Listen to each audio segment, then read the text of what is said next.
NAB دفتر کے باہر میڈیا سے گفتگو کرتے ہوئے رانا ثناءاللہ نے کہا نیب احتساب کا ادارہ نہیں ہے، اسے ساری ہدایات حکومت دیتی ہیں اور اس سے ادارے کو سیاسی مقاصد کے لیے استعمال کیا جا رہا ہے۔ انہوں نے کہا کہ نیب اس وقت اپنی ناک پر بیٹھی مکھی نہیں اڑا سکتا، سب کچھ اوپر سے ہو رہا ہے، اپوزیشن کو دباؤ میں لانے کے لیے سب استعمال کیا جا رہا ہے، اس لیے نوٹس دینا نیب کی مجبوری ہے، یہ ایک مجبور ادارہ بن چکا ہے۔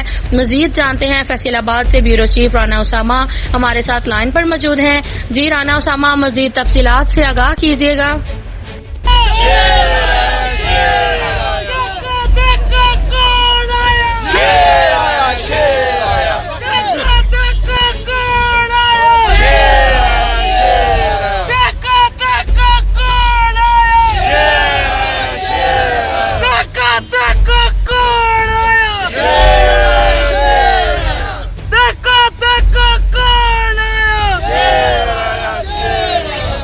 تفصیلات سے آگاہ کرنے کا شکریہ۔ مزید خبروں کے لیے دیکھتے رہیں CT11 نیوز پاکستان HD۔